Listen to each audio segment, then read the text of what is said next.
За та бүхэн маань бүгдээрээ сайн байцгаана уу? Тавтаа сайхан үлжээд таргал сайхан хаварчж байна уу? Та бүхэндээ бар жилийн мэндийг хүргье. За 2020 оны сонгуульд болсноос хойш өнөөдөр ч одоо 22 он гараад эхний өдөр руугаа төгөө явж байна. Энэ хооронд бид нар бас ингээ биеэр уулзаж ярилцж хөрөлцөх боломж болцоо бас гарсангүй. Өнгөрсөн хугацаанд Монгол улс даяар цар тахал халдвар төвчний хөл хорой зэрэг нөхцөл байдал бүр Монгол улс түвшин дэлхийн нийтийн бас ингээд таавар тооцоолшгүй юм одоо халдвар төвчин гараад заавс явсан дэлхийн нийтээр даван туулж явах шиг байна. Манай Монгол улсын хувьд оройн биш ч гэсэн Европ биш ямар ч байсны гард бас багтаа зарим боломж болцоо дүүрэн ашиглаагүй ч гэсэн бас ямар ч байсны болцооны байдалтай одоо ингээд одоо энэ өвчин тахлын байдлаа даван туулаад өнгөрч байна. Энэ хооронд бас нэгэн л бас одоо ингээд улс орны хэмжээнд олон зүйл мэдээж болж 2 жилийн хугацаа гэдэг улс орны амьдралын хувьд ерөөсөө бага хугацаа биш. Миний хувьд одоо үндсэндээ 2 жилийн хугацаанд үндсэндээ удаан гомбууга ажил төрөл болоод ажлын төлөвлөлт наан цаан болоод ирж очиж байснаас биш яг сумаар болоод явсангүй. Одоо сумаар тойроод одоо чинь 9 байр баруун тас өмнө дээр явж байна. Ямар ч байсан тойроод мэдээж өнгөрсөн хугацаанд юу хийж сонгуулийн үеэр юу хийж явж байсан бэлээ. За ингээд энэ хүрээндээ юу хийхээр зорж өнгөрсөн хугацаанд ямар ажлын бэлтгэл ажил хангагдав, ямар ажлууд туршилтаар бас хийгдэв, ямар ажлууд яг бодтой бас ажил болоод хийж гэнэ гэсэн байдлаар. Тэгээ та бүхэнд уулзалтын дараа нэг юм жижигхэн зөвхөн бодостой сэтгүүл тараачна. Энэ бол яг бас нэг өнгөрсөн хугацаанд эхлээд гэсэн нэртэй ийм ажлууд эхлээд бэлтгэл ажил, туршилт, за зарим бодтой ажлууд ингээд явж байна гэдэг. Тэгэхээр та бүхэн илүү дэлгэрэнгүй мэдээлэл авчих боломжтой. За миний хувьд бас улсын их хурлын гишүүн гэдэг тухайн тойргийн иргэдээс сонгогдож гарсан гэсэн үндсэн хуулийн дагуу одоо Монгол улсын төрийн төлөөлөл болж явдаг учраас би бас та бүхэндээ ер нь одоо Монголын улсын их хурл засгийн газраас өнгөрсөн хугацаанд хийгдэж байгаа ажлуудын тухайс цөөхөр мэдээлэл чи ер нь тухайн асуудлаар байсан цөөхөн мэдээлэл хэлээд та нар асуух үед алив тодруулаад мэдээлэл хэлээд явчихъя. За өнгөрсөн хугацаанд цар тахалын хүрээнд бас засгийн газраас бас энэ тавар шүү зүйл байсан учраас янз бүрийн одоо дэмжлэг хөтөлбөрүүд, халамжийн бодлого бас олон зүйлийг бас нэлээд хийдэг. Энэ хүрээнд үндсэндээ яг миний хувьд бол энэ хүрээнд бас нэлээд юм илүү яг энэс илүү хөрөл багтаа. Тэр тусмаа эдийн засгийн хөрөл багтаа болцоо байсан гэж байна. Харин энэ өнөөгийн засгийн газрын нэг зүйлээр бас сайн одоо зөвхөн бай гэж байсан цаашаа зөвхөн төстэй зүйл ямар ч гэсэн Монгол улс вакцинжуулалт гэдэг зүйлийг Монгол улсын хэмжээнд ямар ч байсан нэлээд болцооны хэмжээнд цаг хугацааны хувьд бас цаг хугацаа алдаггүйгээр вакцинжуулалтын ажлаа бас нэлээд амжилттай сайн хийсэн. Харин эдийн засгийн бодлогын хувьд олон боломж болцоог дүүрэн ашиглаж чадаагүй олон зүйл гарсан гэж боддог. Үндсэндээ 20 он тэр тусмаа өнгөрч байгаа 21 он дэлхийн нийтийн хувьд одоо түүхий эдэв тэр тусмаа металлын гаралтай бүтээгдэхүүний металлыг хайлахад хэрэглэдэг нүүрсний үн олон бараа бүтээгдэхүүн маш өндөр үнэтэй 21 оны турш өнгөрөхөд бид нар үр дүнг хэмжээнээс бараг хэд дахин бага хэмжээтэй нийлүүлээд зах зээл гаргаж чадахгүй, хэл хорой цэрийн асуудлыг шийдэж чадахгүй маш их боломж болцоод эдийн засгийн талаар бол маш олон тийм боломж болцоог алдсан гэж үздэг. За нөгөө талаараа одоо энд байгаа хүмүүс иргэд бас олон хүмүүс намайг ардчсан намын удирдлагатай холбоотой асуудалтай бас зарим хүмүүс надаас бас одоо тийм асуудалтай юм уу аль эсвэл нэг юм сонирхож байж магадгүй. Би энэ дээр бас тодорхой хэмжээний мэдээлэл өгөө. За улсын хурлд сонгогдоод очлоо.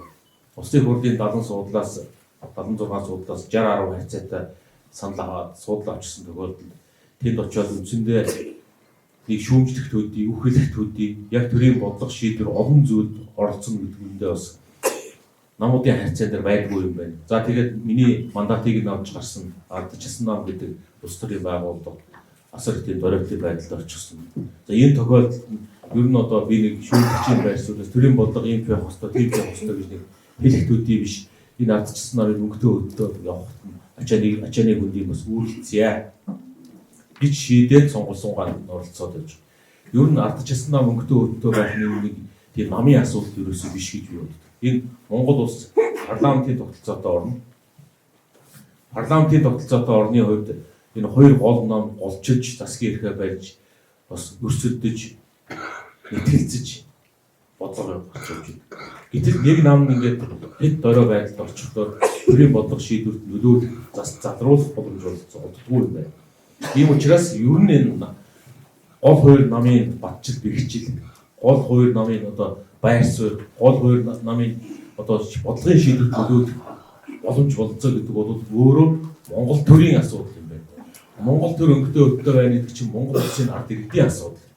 Тэгэхээр энэ бол тийм намжирхал талцлын асуудал бас биш. Энийн дээр бас ингээд оролцоо тодорхой хэмжээний асуудлууд, зарим зүйлүүд шүүхийн болоо зарим зүйлүүд бас тодорхой үе шатнуудад явж байна. Тэгээд энэ дээр бол бас зарим хүмүүс сонирхол бас дэлгэрэнгүй мэдээлэл бас өгч байна. За Увс аймагт тэгвэл одоо бидийг Монгол Улсын их хурлыг гишүүжсэн Увс аймгийн тойргоос сонгогдож гарсан гишүү. За тэгвэл Увс аймагт яг би юу хийхийг оролдож, ер нь Увс аймгийн оролдлогын удирдах бас яг олон хүн шийдсэн нэвсээр бие даачтай нийлээд ардчилсан нь засаг барьж байгаа. Тэгэхээр тодорхой хэмжээнд надад бас Монгол Улсын бодлогод одоо үстэй шийдвэр гаргах оролцох боломж болцоо өнөөгийн тогтолцоогоор хомс байгаа ч гэсэн бас тэрийг одоо тийм байдаг учраас гэж хэлээд гомдлоод бас суугыг хүссэнгүй Увс аймгийн удирдлагуудтай хамтран тодорхой зүйлүүдийг тусмаа бас амлаж хэлжсэн зүйлүүдийг бас ажил хэрэг болгоё. Энэ чиглэлд ямар ч ясан тодорхой эхлэлүүдийг тавьж ажиллая гэдэг ингээд ажлууд хийгээд явж байна. Энэ бодлогын чиглэлийг хэлбэл ер нь товчхондоо хоёр хаан зүйлээр ярьж болох юм. Хоёр зүйл дээр. Энэ зааванд байгаа одоо 100 гаруй хүнийг, 200 хүнийг за ямар асуудал байна вэ? Яг одоо өөрчлөх ёстой гэж бодож байгаа, болохгүй байгаа гэж бодож байгаа. Ямар асуудлууд байныг үл магадгүй олон 10 асуудал хэлнэ. Магадгүй 100 асуудалж гарч ирнэ. Бид нар энийг нэгээс нь аваад 100 хүртэл бүгдийг шийдвэрлэх боломж болцоо нөөц байхгүй. Тэгэхээр эндээс гол зүйлсүүд нь аль нь? Тэр гол зүйлийг шийдчихээр дагаад 5 10 асуудал 100 асуудал дагаад шийддэг бас тийм л учиртай. Тэгэхээр энийн дээр хоёр зүйл их чухлаа гэж би боддог. Энэс нэгдүгээрт нь бол иргэдийн орлогын асуудал. Бүр тэр тусмаа хөдөлмөр хийж байгаа иргэн хүний орлого нэмэгддэг л тогтолцоог тийм эрүүл сарвал шудраг тогтолцоог бий болгож чадвал тэр орлого бүхий иргэн нийгмийн асуудал, эрүүл мэндийн асуудал, хүүхдийнхээ боловсролын асуудлыг гэр бүл дотор одоо олон асуудлыг магадгүй шийдвэрлэх боломжгүй асуудал гэж магадгүй бараг үлдэхгүй. Тэгэхээр тэр иргэний орлогыг нэмэгдүүлэх чиглэлд Монгол Улсын төр засаг, Монгол Улсын их хурл, Монгол Улсын ирэх барьж байгаа нам бүх бодлогоо чиглүүлээсээ энэс өөр иргэнд орлого авч ирдэг, орлогыг нэмэгдүүлдэг. Тэр тусмаа шударгаар хөдөлмөр хийж байгаа иргэний орлогыг нэмэгдүүлдэг биш л байвал тэр бол тэгээд өр зээд болж хуурах. Сүйд нь хэл ахвал авилгалын хэрэгсэл болж өрөх олон зүйл болдог гэж би боддог. Тийм учраас энэ чиглэлд бас нэлээд ажлууд бас ингээд энд тэр самбаруудаар ингээд дараа нь босоод хараараа холоо цолуудыг зургууд байх шиг байна. Та нар дараа нь энэ дээр бас ингээд тайлбарлана. Хоёрдугаар зүйл нь бас энэ заавал хэлэх ёстой зүйл би энэ уулзалт болоод ингээд явж байхад зөвхөн нэг иргэдтэй уулзаад заавал нэг хэд үг хэлээд явахсаа урдаар ер нь дунд сургуулиар ороод дунд сургуулийн ахлагчийнхантай уулзаад тэдний хүсэл мөрөөдөл ер нь та нараас их олон зүйл хамаарна шүү. Одоо тэр мэрэгжлээ сонгох гэж байгаа хүмүүс маш хариуцлагатай мэрэгжлээ сонгороо. Энэ чинь та нарын амьдралын чинь зүг чигийг заахад зөв рүү чинь явах асар чухал юм хариуцлагатай үе шат шүү. Хүний амьдралд яг л хийх ёстой үе шатууд гэж байдаг. Боловсрох ёстой үе шат, ажиллаж хөдөлмөрлөх ёстой үе шат, одоо үе шат байдаг. Тэгэхээр одоохийн зөвлөр энэний дээрээ сайхан анхаараараа тэрий дээрээ зөв анхаарч байгаа хүмүүс та нарыг багш нар чинь яг зааж чиглүүлж ямар мэрэгжил сонгож гэдэг зүйлийг бас хүүхдүүдтэй хэлцээд явахыг бас заавал энэ гол ажиллаа. Тэгэхээр юу гэж хэлэх чинь үгээр ер нь Монгол улсад байгаа нийт ажлыг хоёр тоож. Миний хувьд иргэний орлогыг хэрхэн яаж нэмэгдүүлэх ажил төрийн бодлогын тэргүүлэх чиглэл байх ёстой. Хүүхдийн ер нь иргэн хүний боловсролын асуудал. За мэдээж энэ дээр ингээд эрүүл мэнд чухал, бусад зүйл чухал гэж мэдээж янз бүрийн нөхцөл байна. Гэхдээ бол бусад асуудал бол бас одоо цагийн яриад боловсролын асуудал бол маргааштай хөрөнгө оруулалт хийж байгаа асар чухал юм яриа. За тэрийг тэг хүүхдүүдтэй ярилцаад явж байгаа болохоор сургууль дээр одоо энэ уулзалтын дараа ингээд уулзалт хийгээд зөвхөн минут уулзаад л тэгэл амжилт хүсээл хүүхдүүдэд бас жоохон за зөөлөх маягтай бас за Увс аймагт хийж байгаа тэр орлоготой холбоотой ажлуудыг одоо явц болоод бэлтгэл ажлуудыг энэ дээр зөвхөн жишээ хэлж чинь. За тариалан сумдар ер нь Увс аймгийг өөрийг нэг том айл гэр гэж харуул. Айл гэр гэж харуул энэ гэрийнхээ хаана юу маань байрлах юм, авдар шүгэ маань хаана байрлах юм, сав суулга маань хаана байрлах юм, галт гоо маань хаана байрлах юм. Олон зүйлийг бид нар бас ярьж байна. Үндсэндээ Увс аймаг болоод баруун бүсийн хувьд нэлээд тийм чухал биднэрт ашиглаж өнөөг хүртэл ашиглаж чадахгүй байгаа газар бол ер нь баруун бүсийг харах юм бол яг Увс аймаг чи өөрөө их нууруудын хотгорт байдаг. Их нуурууд буюу харьцангуй жоохон устаа хэсэг нь энэ хэсэгтэй байна. За урагшлаад Говьалта Баянгар болоод бараг ус байхгүй. Гэхдээ энэ хүн амьдарч байгаа, энд мал амьдарч байгаа, амьтан байна. Тэгэхээр тэр усыг дагаж тэр одоо бусад зүйл амьдрал их булаг болсон олон зүйлийг яаж шийдэж болох вэ? Бид нар яг өнөөдөр усчууд баруун төрөний нөөц бололцоо тэр их нууруудын хотгорт байгаа, Улаангомыг тойроод байгаа харьхраа хуучин харьхраа сангийн аж ахуйн усны систем олон зүйлийг өнөөдөр хүртэл алийг ч ашиглаж чадахгүй л явж байгаа. Зөвхөн энэний дээр тулгуурлаад тариалан сумд гэхэд ер нь малын тэжээл гэдэг зүйл өнөөдөр баг хүний тэжээлээсээ илүү чухал болчихлоо. За хүнийхийг бол ямар ч учрыг болоод бас сонголт хариутай юм байна. Малын тэжээл чинь бас хямдхан байх хэрэгтэй. Тээвэр логистикийн хувьд хол тээвэрлэхгүй байх хэрэгтэй. Одоо хаа байсан Оросын Барнаа уулаас баахан дэлхийд харж орж ирсэн малын тэжээлийг л Улаангомдуудад хэрэгэлцэж. Тэгээд одоо юунд тариалан тэжээлийн үйлдвэрлэлийг дэмжих төсөл тэнд өнгөрсөн жил эрдэнэ шиш тариалж үзлээ, ургаж байна. Наран цэцгийн тариалж үзлээ, ургаж байна. Тэрийгээр өнгөрсөн үед дарш хийж үзлээ. Манай одоо энэ орон нутгийн болоод бизнесүүдтэйгээ хамтраад тэр нь ургаж байна. Одоо харин энэ жилээс тэжээлийн үйлдвэртэй усчууд болох хэрэгтэй юм байна. Тэжээлийн үйлдвэртэй болвол энийн дээр тэр мал бордох аж ахуй. Яагаад мал бордох мал тэжээлэх асуудал. Бид нар одоо яг Монгол улсын сүүлийн 4-5 жил 60-аас 70 сая тулгаа малтаад иргэдэд. Одоо энэ жил чинь 67 ч үү. Эд малын тоо чинь нэмэгдэх боломжгүй. Малчин хүмүүс малсаар л байгаа. Тэд нар залхуурсан да. За иршиг гэж бодсон да. Малын тоо толгой өсөхгүй байгаа ш. Цаад потенциал нь хөрчихсөн. Бэлчээрийн даац нь хөрчихсөн. Энээс цааш бол эрсдэл үхий болчихсон. Одоо шин Увс аймаг 1.7 сая толгой малын бэлчээрийн даацтай гэдэг шинжлэх ухаанаар тогтоогдчихсон зүйл. Өнөөдөр 3.7 сая болчихсон байна. Аль хэдийн одоо 2 дахинаасаа илүү гараад явчихсан. Тэгэхээр одоо энэ тохиолдолд бид энтэй эвлэрээд суух биш тэр байгалийн хард суух биш одоо тэр байгалаасаа өгөөж гიშгийг авч малын тэжээлийг бэлддэг бол ингэ жишээ саяны нөхцөл байдлыг тариалан сумдаар бэлтгэгдээд явж байна. Хоолой жоохон зэрэг байна. За яг энэ хүрээнд бид нар бас яг баруун түрүүн сумд гурил тэжээлийн үйлдвэр гэдэг ийм томоохон бүтээн байгуулалтын ажил хийх ёстой. Баруун тариаланд бол ингээд туршилтын байдлаар л хийгдээд явж байна. За энэ тэр үндийг тарилаа. Одоо нэг тэжээлийн үйлдвэр нь 3 сараас тэр дагшаа тэр ашиглаад бэд царгас улаан будаага холиод 3 сараас хийж үсэх хичээл. Зарим залуучууд зэрэгцүүлээд мал бордох аж ахуйг тэнд хийж үсэх хичээл. А энийг арай илүү масс хийх, томоор хийх боломж болцоо.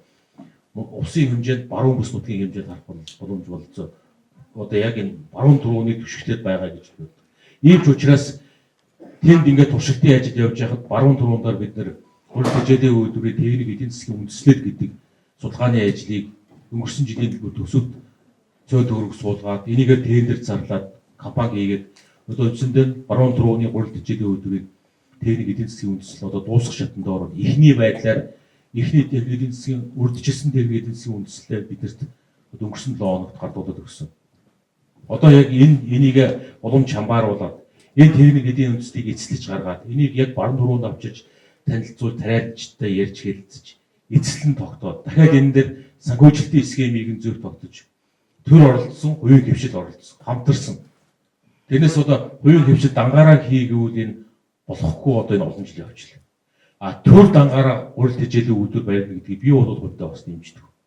Төр тийм аж ахуй ажил хийж тэрний цаана тэгвэл авилах гээл ахуй аль эсвэл чанаргүй бараа бүтээгдэхүүн гарч ирнэ. Төр хувийн хөвшлийн хамтарсан байдлаар баруун төрөний уралд хичээлийн үүдрийг төслийг яаж явуулах ёстой вэ? Гих зэргийн асуудлыг бид энэ 22 онд багтаад 22 оны 9 сар гэхэд тогтоод 22 оны 10 сараас эхний байдлаар явж ирсэн энэ ажлыг эхлүүлэх. Энийг 23 оны төсөвт тодорхой санхүүжилтүүдийг суулгах шаардлагатай гэж бодож байна.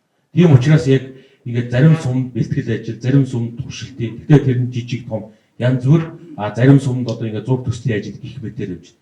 Би ер нь ингээд жишээ болгоод сумуудад юу хийгдэж байна вэ? Ямар ажил нь бэлтгэл хийх, ямар ажил үр дүнтэй явж байна вэ? Ямар ажилд нь гэрэлтгийг харагдаж байна гэдэг зөвхөн жишээ та нарт хэлье. Дахиад саяны тариалан сумдаар тариалан сум өнгөрсөн жил бид нэр 10 тарьж 10 буудаа бас ингэж зах зээл нийлүүлдэг тийм уламжлалтай. Энэ тэр уцаар яж байгаа юм шиг байна. 10 тарьдаг уламжлалтай. Тариаланчууд 300 тонн 10 өнгөрсөн жилүүдэд авч байж. Өнгөрсөн жил бид нар бас энэ шинэ хөдөө төслийн хүрээнд 40 орчим тонн байна уу? 40 гаруй сая 40 орчим тонн үрийн шинжилэл хийгээд 10 буудан дээр тодорхой хэсэгт нь хуучин 10-ыг яг одоо үрийн дэмжлэг үзүүлээд тэгээд тэрнийг услтын систем шуудууд нь жоохон орон нутгийн удирдлага нь орон нутгийн хөлдийн сангасаа жаахан мөнгө тавьж тэрийгээ сэргийгээд ашиглалтгүй байсан газараа заримыг нь цуцад, заримыг нь шин хүнд өгч, заримыг нь хуучин хүмүүстэй шаардлага тавиад энэ чинь ингээд тал талдаа хамтраад ажиллаж байгаа. Би шинэ хөдөө төслийг санаачлаад жоохон санхүүжилтийн асуудлыг шийдэж өгч байгаа. Орон нутгийн газрынхаа асуудлыг шийдэж байгаа. Гэх мэтээр инхэд 300 тонн 10 авдаг байсан тариалан сум өнгөрсөн 21 оны намар 800 тонныг худалдаж авсан байна лээ. 800 тонн. 300-аас 800 тонн гэдэг чинь 500 тонн 10-аг илүү худалдаж авч. 10-аар чинь ойролцоогоор 1 кг 3-аас 4,000 орчим төгрөгийн үнэтэй юм байна.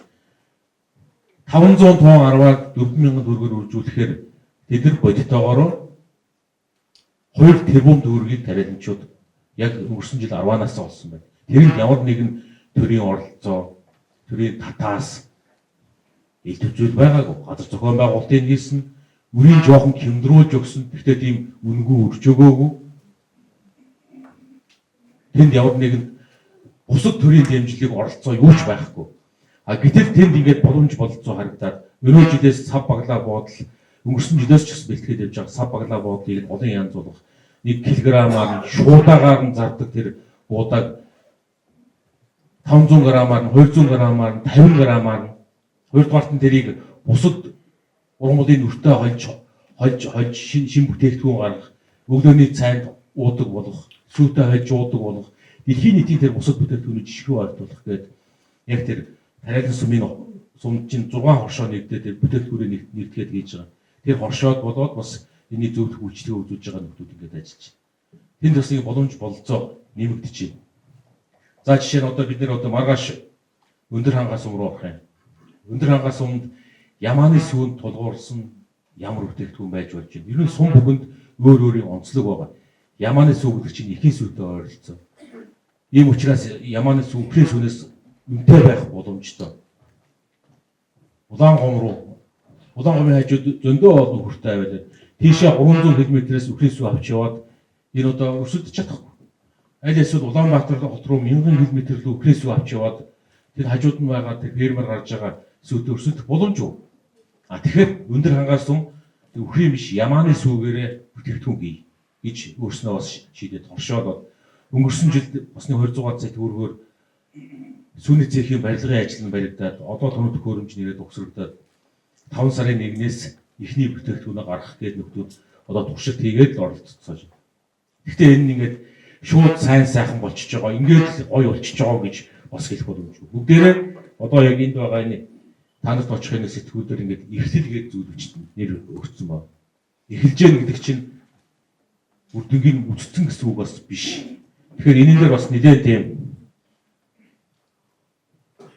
олон зүйлийг ярьж байна. Бэрхшээлтэй олон зүйл ч байна да. Жишээ нь одоо ягаад өндөр хангаад ямаанд зориулсан сүүний гэхээр өндөр хангаач социализм үеэс аваад сайл сүүний зовоод гарч ясна. Ийм уламжилтаа. Тэгээд өнгөрсөн жил тэгтээ бүр сүүлийн өөр Улаанбаатараас одоо жишээ манай компани төр зур эрхчил энэ бэлтгэл ажил хангалтад эрхчлээс одоо энэ дотооддоо хоршоолоод өөрснөө бүтээгдэхүүн гаргах хүртэл сүүл сайлныхын дээр логистик тээвэрлэлтийн асуудлыг нь туршилт хийгээд манай компани угаасаа оюутлахоон тэр хамбууг тавиас тэмээс сүү авдаг. Ийг нь наашин чиглүүлээд өндөр хангаагаас стандартын сүү аваач. Замын зардлыг яг тусдан бодчихъя. Та нар өндөр хангаагаас авдагаараа авчаач гэсэн.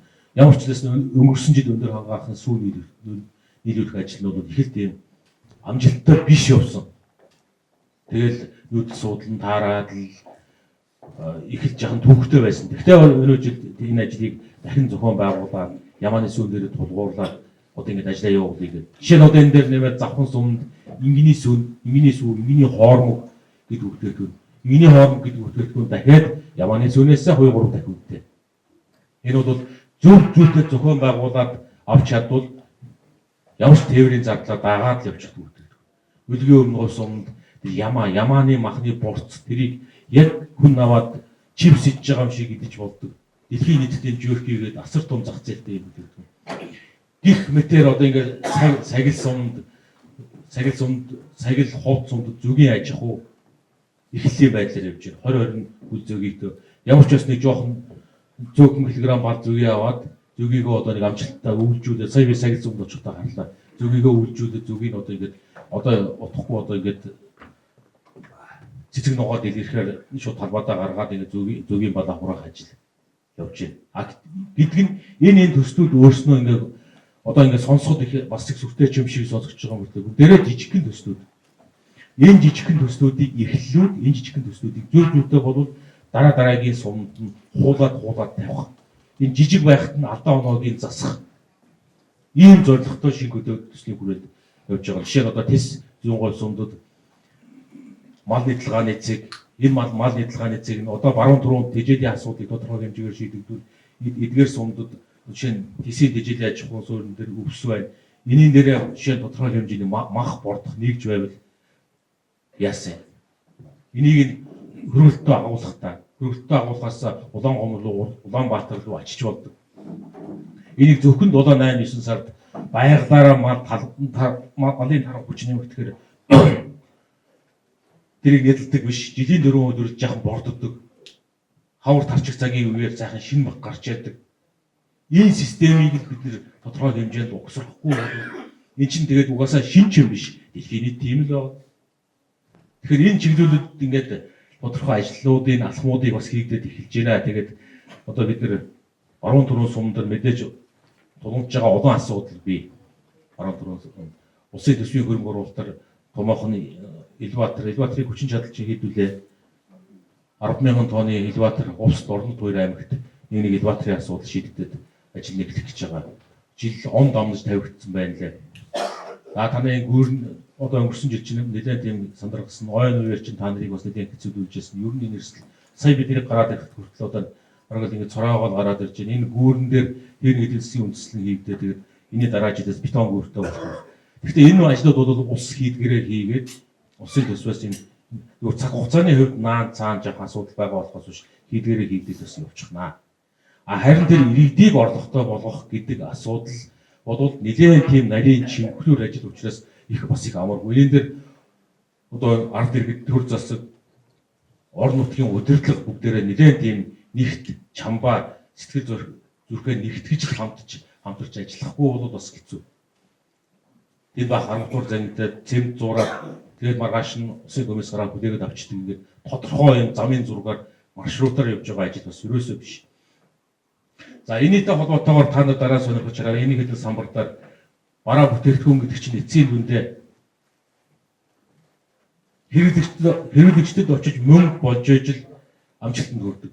Тэгэхээр бид нар орон нутгийн хөгжлийн сан болоод сумын хөгжлийн сан олон зүйлээр энд нэг бараа бүтээгдэхүүн үйлдвэрлэж чаар болчих юм шиг бид нар их боддог. Гэтэл нөгөө талд нь борлуулалт гэж асар чухал зүйл байдаг. Одоо энэ харагдж байгаа нэг жижиг байшингууд бий. Зарим нь байшин. Жишээ нь Зэвэн бол даргын талбай хажууд нэг том бишээ жижигхэн байшин. Тэгтээ шилэн. Тэгтээ орчин үеийн дизайнтай. Тэнд жуулчилж ирсэн ердийн байтугай жуулчилж ирсэн хүмүүсийн хүртэл сонирхтыг нь татаад энэ ямар учиртай газар ишээ ороод үзчихье гэж бодох. Тэнд оронгууд усын бараа бүтээгдэхүүний жижиг дунд үйлдвэрлэлийн бараа бүтээгдэхүүний байнгын үзэсгэлэн экспо болж идэг. Баруун түрүүн сумд нэг ус авсан бол тэр борлуулалтыг тэнд дэмжих хөтөлбөрийг хэрэгжүүлж идэг. Ийм борлуулалт дэмжих хөтөлбөртэй хэд хэдэн ийм нэгжийг байгуулах ёстой гэж байна. Энд хөдөөд нь тэр хөдөг дэмжих шин хөдөө төсөл бусад төлөвлөсөн газараа энэ борлуулалтыг нь дэмжих. Тэр хүрээнд жишээ нь одоо тээвэр логистикийн төв, Ус аймгийн хэмжээний, баруун бүсийн хэмжээний тээвэр логистикийн төв агуулгатай, хөргөлтөй агуулгатай, сэрүүн агуулгатай энэ тээвэр логистикийн төв энэний алсын хараа нь Ховд Улаангомын зам холбогдвол Шинжээ уугар Орсын Сибирь хоёрыг холбох боломж гарч байна. Энэний огтлцолтой Улаангом тээвэр логистикийн төв бий болох ёстой. Усын бараад орондод зарагддаг байх ёстой. Гэх мэтээр ингээд уялдуулаад ажлууд бас явж байгаа. Тэнд хоршоог дэмжих, хоршоолж хамтарч ажиллаж байгаа хүмүүсийг хэрхэн яаж дэмжих ингээд олон янзын ийм бас эхлэлийн төдий явж байгаа. Гэхдээ эхлэлийн төдий гэхдээ бүр нэлээд өнгөрсөн үндсэндээ оноор 2 он ч гэсэн жил гарсан болж байгаа үед техник эдийн засгийн судалгаа олон зүйлүүдийг хийгээд явж байгаа. Ийм ажлууд байна. Энийгээр ингээд сонирхоод харуулбал сум саяны миний ярьсан бүтээгдэхүүнүүдийн дээж болох зарим зүйлсүүд ингээд олон зүйл байна. Тэгээд бас өгөө жоохон товчлын олон хүмүүс бас мэдээлэл хийх болохоор тэгээд эцэст нь гарч байгаа бар жил маань бас монголчуудын үед, усчуудын үед, баруун түрүүнчүүдийн үед бас өгөөжтөө сайхан жил болох болтугай. Энэ сайхан гарч байгаа бар жилд нь ахмад уурлууд нь эрүүл сэрүүл идэх залуучууд нь амжилт бүтээлэр дүүрэн хүүхэд багчууд нь цоо цолгүй ийм нэгэн сайхан жил болохын ерөөдийг та бүхэндээ өргөё. Манай сумд ингээд Улсын хурлын гишүүн дөрөв аймаг сүмийн өдөртгүүд ингээд тэрт анхуулсан ингээд цуглах байсан цуглаан хийж байгаа одоо би их баяртай байна. Өөрөө ногооч юм байна. Ингээд одоо бид нар ногоо тариад одоо газар тариалангийн одоо газар тариалан чинь би үндсэндээ нэг 3 багцаас үрдэх байх гэж өөрөө боддог. Тэгэхээр тариаланч жимс хүнсний ногоо жимсгэн хүнсний ногоо гэсэн 3 багцаар энэ газар тариалан гэдэг нэршдэг байх гэж би ойлгодог өөрөө. Тэгтэл тариаланчдыг дэмжиж урамшилгаагаад байдаг залуучуудыг ногоочд жимсчд тэр урамшил гэдэг юмыг өгдөг тогтолцоонд бас бодлогын хүрээнд тэрийг харж үзээч гэсэн бодлого байна. Тэгээ ягаад баруун түр ягаад би ингэж хэлж байгаа нэ гэхээр маргаж байгаа юм биш. Баруун түрүүнээ ард иргэдэд одоо хүнсний ногоо тариалдаг тариаланчд нь дандаа 50-аас доош настай хүмүүс хориот хүн мөлхөөд байдаг. Бид нар тэр урамшлыг авъя гэж хэлбэ амьдралаа дээшлүүлээд бид нар ногоогоо тариад ард иргэдийн хүнсний аюул байдлыг хангаад өөрийнхөө хүчний уусан ногоогаар ингээд тэжээгээд явдаг тэрийг нэхэд ч одоо бид нар яах вэ гэж бодлоор тэр газар тариалангийн тэрнийг ногоо тавьдаг салбар руу ирээсээ залуучууд урж ирж өгөх байгаа байхгүй юу?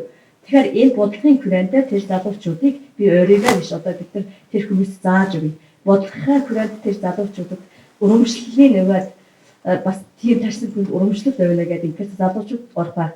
Хоёрдугаарт бас нэг тийм техник бас нэг 24 мөрийн хүч чадaltaй ч юм уу тийм өнөө хүчин чадaltaй техник ч юм уу кодажгүй салбартаа хөнгөлтэй зээлэр тэр залуучууд ингээд хамруулад өгвөл манай тэр хүнсний ногооны талбар руу залуучууд ингэж оруулмаар байна гэсэн бодлогын хүрээндээ тэрийг бас авч ингэж манай баруун түрүүсийн ажиллагаа залуучуудыг ингэж дэмжиж өгөөч гэсэн бодлого байна. Заагаад өгөх арга техникийн зөвлөгөө одоо тэр 10-20 хүчин нугаач заагаад өгье. Тэгээд ингээд явбал бас тэр залуучуудыг тэр газар руу оруулах тэр урамшил гэдэг юм авахад тэр хүмүүс урамшаад явах болов орж идэг болов гэж бас өвдөө нэгээд боддгийг.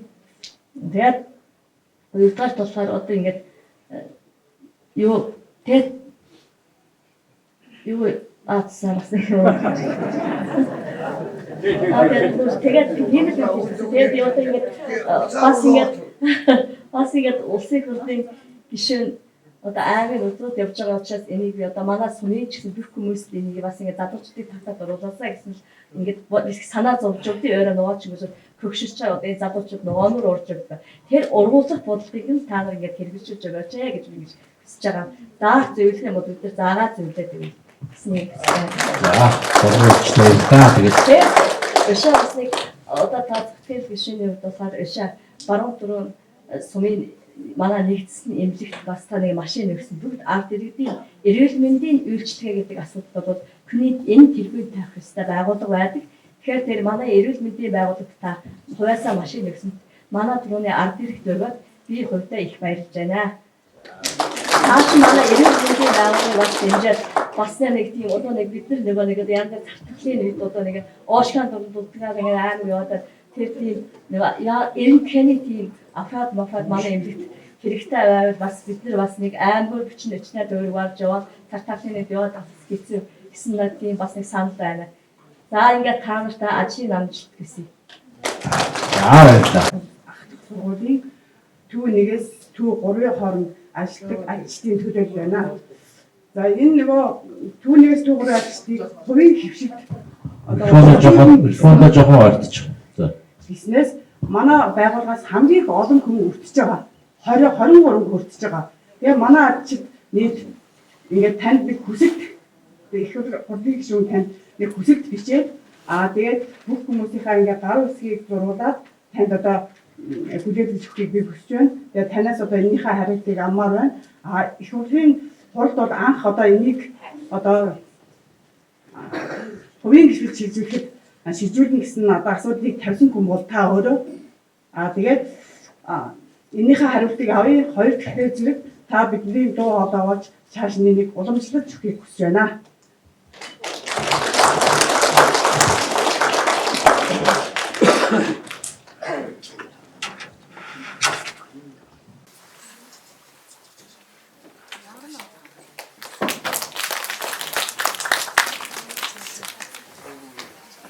За, тэгэхээр менежмент дамжуулъя.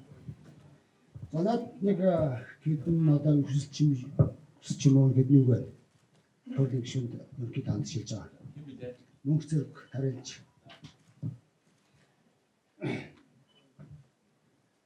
За, гишүүн 2000 оны сонгуулиар түрүүнээс 100% дэмжлэгээр сонгож гарч ирсэн. Бид нар одоо их зөв хүнээ дэмжлээ, зөв хүнээ гаргалаа. Одоо бидэрт ихтэй хамгийн хэрэгтэй гарчлаа коорцгал ойрцоод ингээд эсрэгээс та их хурлын нэмэр дээрээс чуулган дээрээс энэ тариалж чинь тараа тавьд юм уу цаасан дээр тавьдаг. Зөөр газар сэндэлсэн усуд байдсан шиг байлаа шиг ийм хүн маягтай хэлсэн. Хоёр удаа хэлсэн. Эхлээд нэг хэлсэн. Дараа нь насны олон нийтийн сошиалар баруун тараа тавьдаг ч юм уу буур ч юм уу. Ийм хохоныг хэлсэн. Энэс юм болоод одоо усын манай баруун түрүүнд тариалж одоо 2 жил Оросууд гэдэг юм атахгүй гэж одоо заа хэлээ. Цагдаа шүүхээр бид ч одоо 2 жил дамжуулж шалгуулж шít. Таны хэлсэн юмнаас байна. Александр Даргаас таваас Альбондрос хэлсэн гэсэн. Тэргүй сонсоогүй. Ерөнхий турны нийтээр тэмдэглэлээр биз тариалт хийсэн баг. Харсан баг. Тий. Тэгээд ошоо бас нэг юм хэдэн өөрт нэг юм хүсэл өгж байна.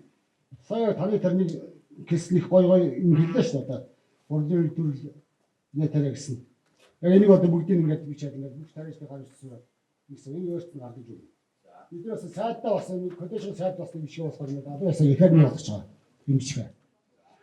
Энийг сум оронтойгоо аймагтайгаа яриад бид нар ийм дууданд иршээд байна гэхээр аймаг сум орон бол энэ ажил дээр ирнэ гэдээс анхаар болдгүй байлээ. Бид нар чинь зүгээр аргаа барчаад одоо тэрний сошиал медиа юм ярьж одоо нааш цааш болж штэ. Сайн урам шиг бодлогоос хойш урам шиг үнэхээр хэцүү болсон. Яаж байгаа цагдаа шүүхний шалгалт бид нар чинь цагдаа шүүхэр шалгуулах чинь тарай тарай штэ. Энэ ахын тариалчдын бүгдээрээ байна. Та нар энэ нутгийн ард түмнээс уушдах уу тариалтаасаа. Нэгдүгээр.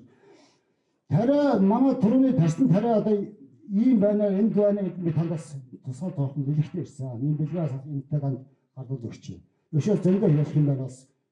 Зарим бас мартчихад байна. Ингээд юм шүү дээ. Яа. Урдын төшөлтөнд нэг л хэрэгтэй зураг. өөрөөр бүгд өвчсөн юм. Өөрөөр хэлбэл бид одоо бид тарайч ажим болов усан гэх үү, улаанбаатар гэх үү.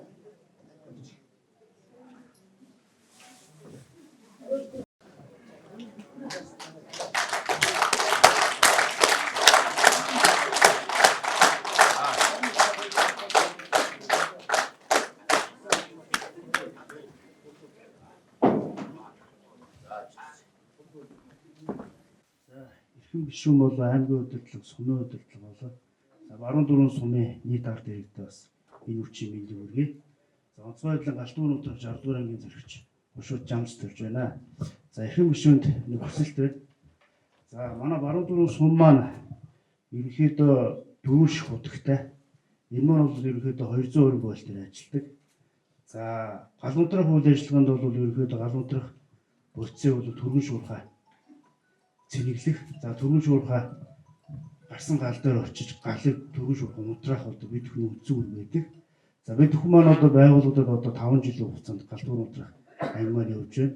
За энэ хугацаанд болохоор 14 суманд маань бас гамшиг осол болон галт төмөрөө одоо 50 гаруй дуудлага дээр бид хүмүүс очиж ажиллаж байна. Энэ дээр бас тулгамдж байгаа асуудал юу гэвэл бид хүн дээр за 380 тусгай зориулалтын автомашиныг цэниглэх гүний худаг одоо бас шаардлагатай байна. За Монгол гэр маань болохоор өвлийн дулаалагтай гэр бол 3-5 минут шатж идэг. А тэгэхээр болохоор за 220 боолт дээр ажилладаг худаг маань болохоор манай гал унтрах автомашин бол 5-8 тонны усны савтай машинууд байдаг. За ерөнхийдөө бол 220 боолт дээр ажилладаг гүний худаг маань 1 тонн усыг 20 минут ачих жишээтэй. Тийм ээ. За тэгэхээр одоо 5 тонн усыг одоо хэр хугацаанд ачих вэ? За одоо ачаад очиход гарсан галт үүр маань хэр хугацаанд дэлгэрэх үү? Тийм учраас одоо 280 боолтын за гүний худаг бол зайлшгүй 14 суманд маань шаардлагатай байна. Энэ маань болохоор юугээд алдаглаад юунд хэрэгтэй вэ? За одоо мэдээж одоо 14 сум маань газар тариалангийн бүс нутаг байгаа. За эргэлтийн одоо 40 мянган гаатай. За тариалагчид маань за намартаа зундаа одоо тариагаа тарьчаад хор болдоо зацсах гадаас гүний худаг дээр орчлоо зогсож идэг. Энэ 380 гүний худгийг барих юм бол тариалагчтай хэрэгтэй мөн дээрээс нь гал унтраах үйл ажиллагаанд бас хэрэгтэй ийм асар том асуудал байгаа учраас таны бол анхаарал таваад энийг шийдэж өгөөч гэдэг юм хүсгэсэн юм аа. Тэгээд танд болон танаа бас энд хүрэлцэн ирсэн хүн болгонд цаашдаа ажилтны амжилт хамгийн сайн самхын хүсэвээ баярлалаа. За тодорхой дээр бол жимсгийн хүсдийн ногоон дээр урамшуулалтын асуудлаа гэж байна. Энэ бас ингээд байнга хэрэг төсөд байлаа. Яг хөдөө аж ахуйн яам талаас бол бас их янз янзын тайлбарууд хэлдэг. За босч байгаа байна. Янз бүрийн тайлбарууд гэдэг. Зүгээр миний хувьд бол Монголд хөдөө аж ахуйг заавал дэмжих хэрэгтэй. Тэгэхдээ энэ одоо хүсний ногоо жимсгэн дээр ч гэсэн энэ урамшууллын нэг юм татаасын бодлого бас биш ээ. Татаасын бодлого биш. Тэр борлуулалтыг нь дэмжсэн. Тэр хадгалалтыг нь зойрны асуудлыг нь дэмжсэн. Үр сортын асуудлыг нь дэмжсэн. Энэ талын ийм дэмжлэгүүд байж дэмжлэгүүд дахиад дээрээс нь татврын бодлогоор одоо гитаас ч юм уу тодорхой хэмжээний магадгүй тэр гитийн ногоон татвар тавих асуудал нь цаг хугацааны удирдлагын шинжтэйгээр татваруудыг нь тавьж гэх мэт тийм бодлогоодын хүрээнд энэ жимсгэн болоод ер нь Монголын хөдөө аж ахуй. За хөдөө аж ахуй дотроо газар тариалангийн салбарыг саяны асуудлууд бол дахиад тэр одоо Улаанбуудаад ч гэсэн хамаатай гэж боддог. Тэрнээс биш яг одоо нэг юм төрийн хэтэрхий их оролцоо тэрийг баг бүгдийг нь төр бодож авдаг. Тариал эрхтгийг дэмжих сан, тэд сан, хаад сан гэдэг бас үл баахан юм болчихсон. Тэдгээр нь үн ханшийг нь чанар хэмжээг нь тогтоодог. Дээшээ доошоо хийдэг. Энэ биш энэ яг тэр бүтээгдэхүүний чанар бол зах зээлийн жамаараад явах хэрэгтэй гэж байна. Тарсын будаатаагаар өрсөлдөх хэрэгтэй. Тэр будааныхаа хог хоёр зүйлийг нь яг ялгаж гурилын үйлдвэртэйгээ төрөлцөж гурилын үйлдвэрийнхээ стандартыг хангадаг байх хэрэгтэй. Яг одоо гих мэтийн яг ингээд тэр бодлогууд нь яваад харин одоо яг жигнэсээ тариалан энэ манай 14 сумд энэ одоо дөнгөж одоо шийдэгдэж байгаа энэ элеваторын асуудлууд бас энийг Улаанбаатар руу килограммыг нь 300-400 төгрөгөөр буцаад 300-400 төгрөгөөр хөрөл болж ирдэг энэ буруу тогтолцоог тэр урд хичээлийн үйлдвэр тодорхой хэмжээний боловсруулах үе шатанд нь тэр хувийн хэмжээний дэмжлэг үзүүлэх. Энэ бүгд явуучвал аяндаа тэрийг нэг 100 төгрөгийн урамшууллын хойноос явахын шаардлагач байхгүй. Яг нэг юм тэр дэмжлэгүүд нь юу ч байхгүй. Улаанбаатар хот руу явж тэрэмдэгдээд буцаж ирдэг энэ тогтолцоодоо тэр 100 төгрөгийн урамшуулалтаа байвал мөнхөд ингээд л байна. Энэ чигтэл байна. Тэгэхээр энийн дээр төрийн дэмжлэг, төрийн оролцоо гэдэг зүйл ямар байх вэ гэдэг дээр бид нар бас миний бодоор бол ойлголтоо нэгдэх хэрэгтэй гэж бодож байна. Ер нь төр их оролцоод төр их тэтгээд л байвал юу болдгийг одоо энэ хөгжлийн банкны жишээ тавнараас сонсч байна. Хүн сонсоход сайхан Монгол улсыг хөгжүүлэх гэж байгаа нэг банк гарч байгаа. Энийгээр их Монгол улсыг хөгжил дэвшилт хамаатай олон сайхан төсөв зээл өгөөд явна гэхээр ямар мундаг төр засаг вэ, ямар мундаг дарга вэ гэж сонсогдно. 1 жилийн дараа, 2 жилийн дараа яг юу болдгийг одоо харж байна. Тэр жидүүл сан гэж гарч ирсэн. Дараа нь юу болдгийг харж байна. Төр засгийн авилгын хэмжээ хэдхэн жилийн өмнө сая төгрөгөөр яригддаг байсан. Одоо хүртэл тэрүүн төгрөгийн авилга авчиж гинэ, тэрүүн төгрөгийн мөнгө тэгчиж гинэ гэхээр пүүпа гэдэг байсан. Одоо их 80 гэдэг рүү орж эхэлж байна. Энэ төрийн авилга. Одоо энэ хөгжлийн банкнаар ярьж байгаа авилга 1.9 их 80 гэдэг тоо. 1.9 их 80. Арталтан 3 тэг тавьбал тэрүүн болно. Арталд нь 6 тэг тавьбал саяыг үржүүлсэнтэй тэнцэн. Одоо дахиад 3 жилийн дараа та нар сонсчлаа. Дахиад 3 жилийн дараа ковидын үед зарцуулсан 10 их 80-ийн авилгыг хэрэггээл босоод ирнэ. Энэ юу? Төрийг л их оролцож ард түмний шахаад л дээр их мундаг том дарга нар гарч ирэл тэр асуудлыг шийдчих гэж шахаад л байвал ийм л зүйл байна. А эсвэргээр иргэдээс татвар байгаа авдаг. А саяны тэр дэд бүтцийн асуудлууд, тэр хадгалтын асуудал, тээвэрлтийн асуудлууд, боловсруулалтын асуудлууд, тэр үйлдвэрчдийн асуудлууд дээр нь тодорхой хэмжээний дэмжлэг бодлогын дэмжлэг үзүүлдэг. Энэ төр засгийн бодлого явж ээж би энэ үгийн эхэнд бас хэлж ирсэн.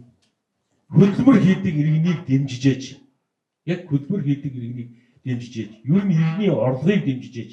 Тэрнээс тэнд одоо том мөнгөндүүдтэй хэдэн 10 их найд, хэдэн 10 тэрбумын яриа ярьсан иргэнээс хол энэ төсөл хөтөлбөрүүд явахаар юу болдгийг бас ингээд бид нар бүгдээрээ харж байна. Тэгээд тэр ер нь бол тэр түрүүнд долгоор их хэлж байлаа. Жимсгэн хөдөө жимсгэнтэй холбоотой бүр ингээд хаягдсан салбар байна гэдэг. Өдөөр явахад яг бас яг энэ тухай ярьдаг. Тэгээд ямар ч байсан миний хувьд энэ талд сая одоо би цагаан сарын үеэр бас нэг Израиль гэдэг орнд яваад ирсэн. Тэнд элсэн цөл дотор юу манайх шиг хажуугаар нь ус урссан байгалийн хөрстэй газар биш. Элсэн цөл дотор, нагийн цөл гээд элсэн цөл дотор бүх төрлийн буудаг тэр тусмаа яг энэ хүнсний ногоог тариад онгоцоор тээвэрлэж байна. Ягаад гэвэл тэнд энэ бол ус бордоо ашиглаагүй яг ийм яг органик гэдэг шаардлагад нийцсэн. Органик гэдэг чинь маш өндөр бас шаардлагатай. Ер нь л тийм учраас баг онгоцоор зарахад ашигтай гарах хэмжээний онгоцын төлөөс хэдүүлээ тийм хэмжээний тэр том техник технологи тэр орн хэрэгжүүлээд явж байна. Мэдээж дэлхий дээр явж байгаа тэр одоо тэр улсын тэрийг харахад одоо энэ давчраа шууд хэрэгжүүлчихнэ гэж бас хэлэхэд хэцүү. А тэгтэл очоод бас нэг нууцхан атаарах сэтгэл төрдөг. Бид нар яагаад чаддгүй юм? Бид нар нэг л ийм төр гэсэн л баахан хүмүүс. Төрөөс халамж хүсэж байхаар яг баруун гараараа халамж өгөөд зүүн гараараа яг энэ дахиад жил дараас нь энэ хөгжлийн банкны асуудлууд жил дараас нь одоо жишээ нь тэр Эрдэнэ төлбөрийг яаралтаа тэр 49%-ийг ард иргэдэд хувьцаа болгож өгөх ёстой гэж бодлоо. Тэрийг авчираад онц байдал тогтоож өгсөн гэсэн нэрээр сүүлийн 4-5 жил одоо тэнд ямарваа нэгэн төсөл тендергүйгээр дарга нар шууд гэрээ хийж байгаа. Төсөл тендер юу ч байхгүй. Шууд гэрээ. Яасан? Онц байдал тогтоочихсон. Төр онц байдал тогтоочихсон. Тэнд яадаггүй эцэстээ нэг сүлжин нэртэй тэнд нэг дарга шийдээд сууж байгаа. Арын карманда авилга аваад сууж байгаа. Би бас яг хэдийгээр өнөөдөр төрийн төлөөлөлч гэсэн бас би яг бизнес эрхэлж явж исэн хүний хувьд аливаа зүйл шудраг байх ёстой л гэж боддог.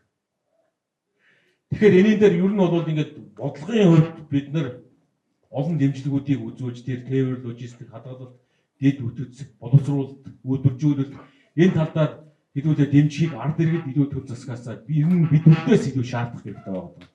Тэгвэл бол одоо яг л халамж шиг зүйл ярьдаг тэрнийг нэг дарга гэж та нарын будааг соортолдог л болоолох юм бол тэр тэгээд холдоо тэгээд хорлоо л дуусна. За хоёрдугаарт нь за тэр будаатай холбоотой дараа бас нэмээд хэлчихнэ. Хоёрдугаарт нь төрийн үйлчлэгээний албан хаагчдын тухай гэдэг мөнгөн цэцэг ихч бас тоогооч хүн хэлж байна. Энэ дээр бас би асуугаасаа гэж бодож байсан. За нэг төрийн үйлчлэгээг хувьд гаргадаг энэ хүмүүсийг баахан цалин мөнгөгүй болгохын гин энийг цогцлол гişүү санаачилсан гин гэж одоо нэг баахан тийм өшгөж тайлбарлана дээ. Миний их хурлд 20 онд орж исэн тэр үеийн яриаг тасдаж авч тавьж байгаа. Тэр үед ямар утга санаагаар энэ зүйлийг ярьж исэн бэ? За нэгдүгээрт нь би бол ер нь угаасаа төр том байхыг таашаадаггүй.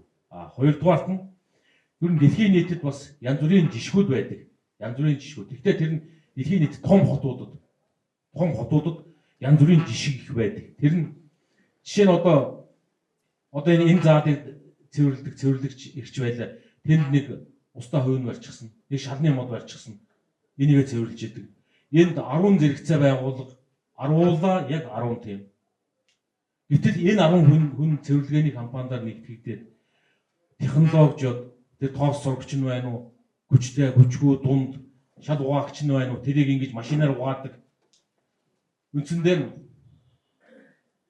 нэг байгууллагыг нэг өдөр цэвэрлэдэг бол баг одоо технологиуд 100 байгууллагыг тэр төхөөрөмжөөр цэвэрлэж болдог ийм систем хийгээд нөгөө хамгийн гол асуудал нь нөгөө тэр үйлчлэгээний ажилтнууд нөгөө цэвэрлэгээ хийж байгаа ихчийн авдаг цалин хэд дахин нэмэгдэх боломж болцоог дэлхийн улс орнууд шийдээд л явж байгаа. Хэд дахин нэмэгдэх. Гэтэл энэ тухайн үед миний хэлжсэн санаа бол ийм байдгаа. Энийг тодорхой хэмжээнд судлаач.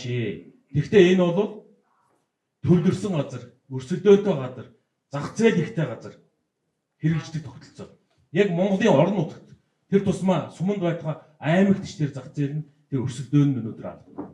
Тэгэхээр би энийг бол ер нь бол ингээд төвлөрсөн том газар, том хотуудад байвал зарим үйлчлэгээн дээр. Гэхдээ мэдээж энэ бол тийм яг тэр ажилтнуудын өөрийнх нь хүсэлтээр бид нар хуучнаараа байна гэвэл яг хуучнаараа явдгаараа явж болно. Гэхдээ энэ хуучнаараа биш би саяны байдлаар битгэл нийлээд технологиуд магадгүй яг энэ ажилтнууд тэр төртөө хийсэн гэрээ тэр тухайн сар жилийнхээ тэтгэврт гарахтаа авдаг халамж урамшуул авч болж байна. Тэр бүрдэх цалингийн асуудлаар бид нар өөрөө шийдье гэж хэрвээ санал гаргаад бол өөрснийх нь хүсэлтээр энийг төр засгийг шийдээсэй гэж боддог. Өөрснийх нь хүсэлтээр ингээвэл төвлөрсөн газрынх нь тэг шийдээд хөдөө орон нутагт байгаа аймаг сумд байгаа хүмүүс өө би тэрийг хүсэхгүй байна хуучнаараа явна. Ер нь хөдөө орон нутагт бол энэ өнөөдөр хэрэгжих тохиромжгүй тогтолцоо. Ягаад гэвэл энд чинь тийм өрсөлдөөн зах зээл бид нэр аруулаа нийлээд 100 аж ахуй нэгжийг цэвэрлэх үйл чинь байхгүй байна. Тэгэхээр энэ бол яг ингээд дэлхийн нийтэд явж байгаа тогтолцоо мөртлөө яг одоо Монголын орон нутагт бол одоо таарахгүй. Тэгэхээр та хүмүүс надад энэ дээр цааш анхаарч өгөөч гэж хэлдэг. Тэгэхээр надад бас тийм нарийн ширин бол мэдээлэл алга засгийн газраас нэг тогтолцоо гаргаад ер нь орон нутагт таарахгүй шинжтэй болгон буцааж байгаа гэж бас ойлгосон. Яг одоо хуучнаараа явна гэж засгийн газраас тайлбарлаж байна л. Харин энэ дээр Улс аймагт бас улс төрийн зорилгоор ашиглаад л ер нь цогтгөрөл 2 жилийн өмнө хэлчихснийг өөрснийх нь яг одоо хүмүүсийн эрх ашиг хөндөд эхлэнгүүд үгүй цогтгөрлөлийн саналаар гэж би түрүүн хэлжсэн шүү дээ. Ер нь одоо ийм улсын хурлаар 10 гишүүний шийддэг юм гэж алгаа. Тийм учраас би энэ ардчилсан нам төрийн засгийн бодлогыг засаж бодлогоо хэрэгжүүлж авч явдаг болохын тулд би намын даргын ардчилсан намыг ялуулъя, ачааны хүндийг үүрлцье гэж нэг гоншгонож явах биш. Тэр ажлаа хий гэж би ингэж энэ намын асуудлыг сонгоод явж байгаамаа гэж байр суурьаар илэрхийлжсэн. Тэгэхээр яг тэр түрүүний асуудал дээр яг л тийм асуудлууд байгаа. Тэр улс төрийн хувьд л ашиг хонжоо хаах гэж явж байсан тийм үйлдэл хийх шиг болно л. Тэгээд эдсэн эрүү ухаарч гэдэг нэг үг байдаг. Тэр нь бол байгуугүй тоогооч юу гэдээ орчихсон. Ер нь бол зарчим бол яг одоо орон нутагт тусмаа суманд байгаа иргэд энэ дээр санаа зовхгүй байж болох юм байна лээ шүү. Дахиад би нэг төр засгийн шийдвэрийг хэлж байна. Би магадгүй зарим тохиолдолд та нартай адилхан мэдээлэл. Засгийн газраас нэг ийм хувилбар гаргасан. Энэ нь одоо ерөнхийдөө өнөөдөр бэлэн биш байна гэж үзэж болсон гэж ойлгосон. Миний хувьд дахиад энэ асуудал орж ирэх юм бол орон нутагт наадах чинь хэрэгжихгүй. боломжгүй. Харин Улаанбаатарт байгаа иргэд өөрийнхөө хүслээр хийгвэл тэр боломж бололцоог та нар нээж өгөх хэрэгтэй байхаа. Орон нутагт байгаа иргэдэд одоогоор тэгээд гол эн чинь ганцхан шалгууртай. Ганцхан шалгуур. Иргэний орлого нэмэгдэж гэнэ үү? Иргэний орлого нэмэгдэж ивэл одоо аль ч зүйлийг өвч бас хийж байна. Гэтэл иргэний орлого нэмэгдэхгүй нөхцөл наад чинь хэрэгжих боломжгүй шүү дээ гэдэг л байр суурь саналыг би бас их хурлаар болоод тэр санал хураалт олон зүйлд нь та нарын талд илэрхийлээд явнаа. Энэ дээр санаа зовдоггүй шүү.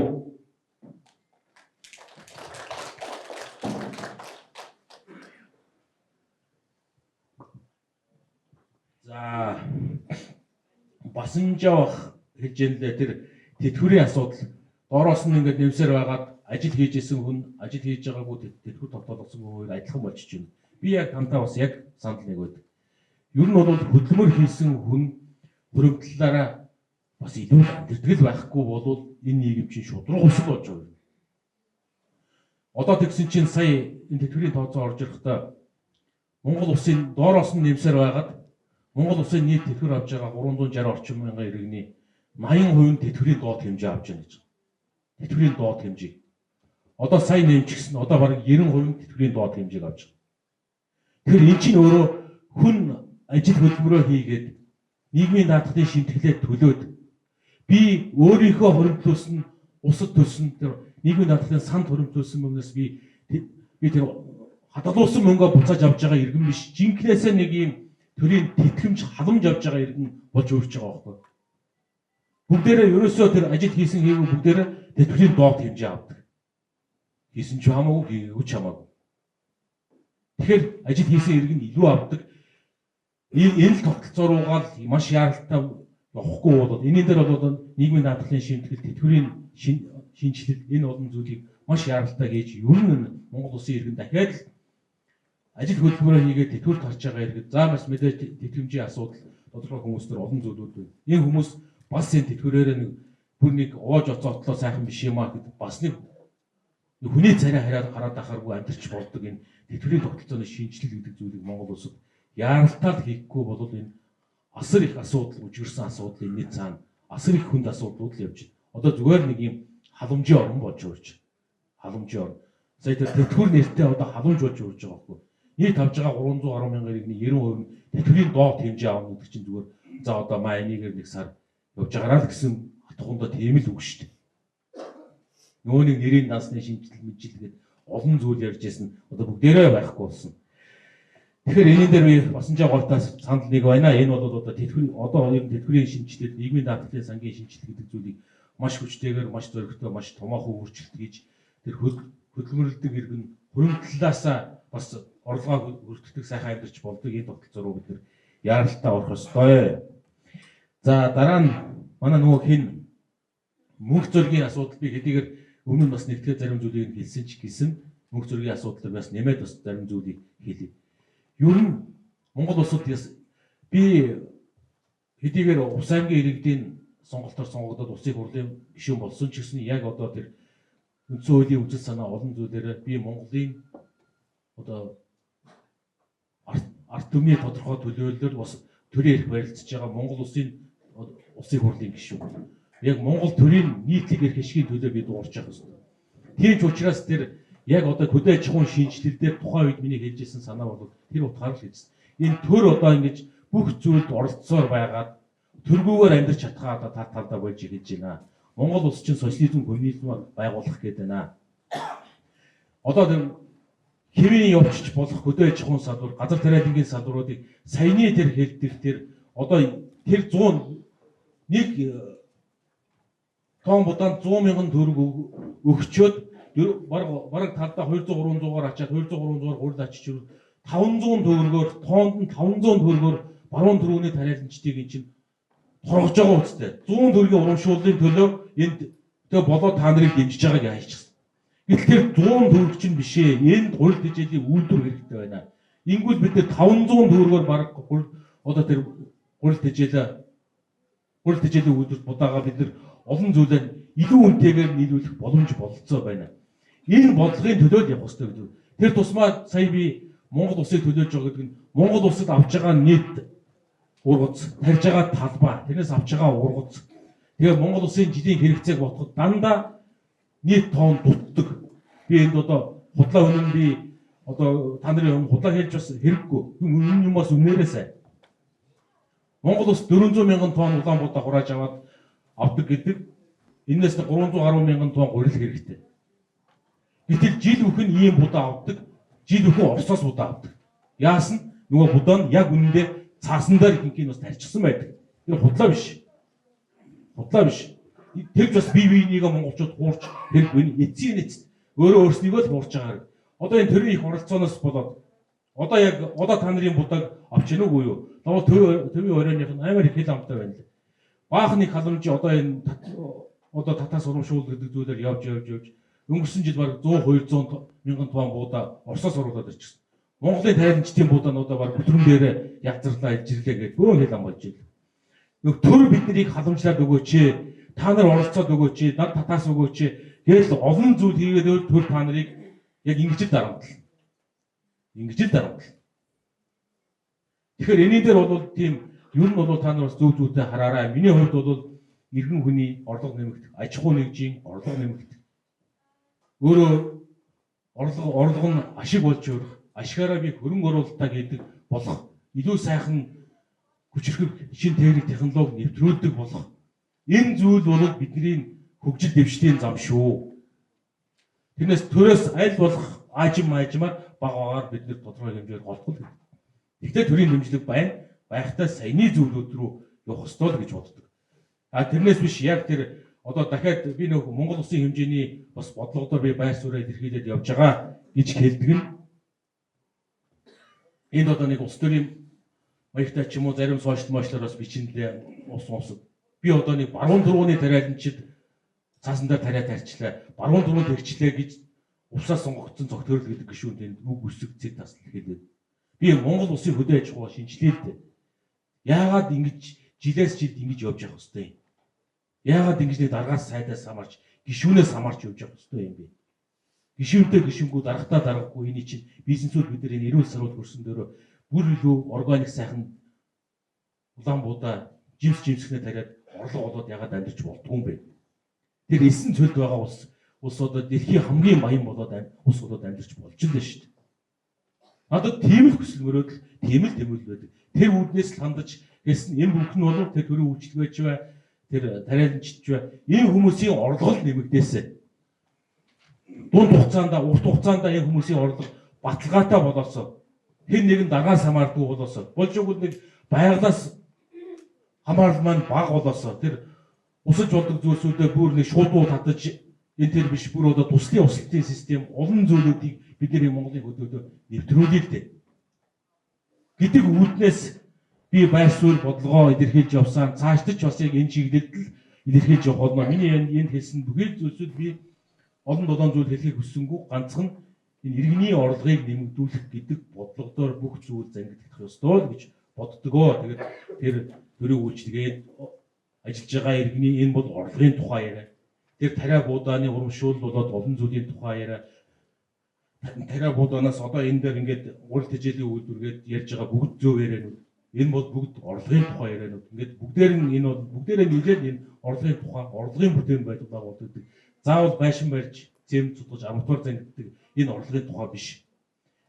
Яг иргэн хүний тэр техник технологид суурилсан, шинэ менежментэд суурилсан энэ орлогын тухай ярианд бид илүү төвлөрт цаашдаа ажиллах ёстой шүү. Энэ дээр бид нар бас гар сэтгэл зүйн хийж ажиллаад бид томоохон үр дүнд хүрч болно гэж би боддог. Өмнө ч хэлжсэн өнгөрсөн хугацаанд ч энэ ажлуудыг би яг тэр чиглэлээр бэлтгэж явж байгаа. Маргааш ч бас яг энэ чиглэлээр иргэний орлогын төлөө би дуусаар авах болно гэдгээ та бүхэнд хэлье. За төгсгөлд нь жамцдорж дарга энэ санал байна. Худаг яг одоо энэ дээр бас яг л үнэлдэ Монгол гэр гэдэг чинь хэдхэн минутанд нураад унчихдаг. Одоо яг жамцдор даргыг хэлж байгаагаар бол 202-ын тогоор баг 20-30 минут тэрийг өргөө зогсчод, хүлээгээ зогсчод галж хийж одоо юу байлаа. Тэгэхээр энэ дээр бас ингээд тодорхой саналаа бас ингээд бичгээр өгөөч. Би энэ дээр бас энийг одоо чинь төсөв хэдийгээр оны төгсгөлөөр батлагдж байгаа ч гэсэн ер нь 6 сараас эхлээд одоо холбогд байгууллагуудаараа нэгтгэгдээд явдаг. Тэгэхээр тодорхой саналаа үндэслэлтэй нөхчүүд би бас одоо төсвийн удирдал төсвийн зихийг эхлэхээс өмнө ингээд та бүхэндээ өөртөө чинь холбогдоод бас болвол ийм байдлаар тавиулж болж байна. Ингэх нь болохгүй бол одоо болохгүй нэ гэдгийг бас ингээд хоёргүй утгатаагаар өрчин хариултыг нь болоод ингээд хэлчихье. Тэгээд надтай ингээд албан ёсоор бичгээр энэ хүсэлтээ бас албан ёсоор ер нь их хурлын гишүүн гээд хаяглаад шуудангаар дугтунд явуулчихвал бас их зүгээр баха. Би тэр бичгийг нь үндэслээд бас дараагийн байгууллага руу үндэслээд явуулвал илүү бодтой болох байх шүү. Тэгээ хамтраад ажиллая.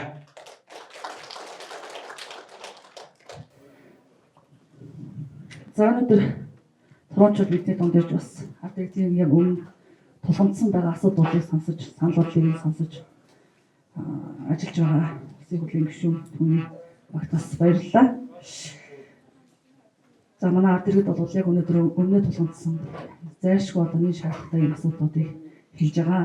Улсын хурлын гишүүн болоод одоо улсын хэмжээний бодлого тодорхойлоход өөрийн хувийн ямар иргэдийн санал бодлыг хүргэх ийм үүрэгтэй хүн.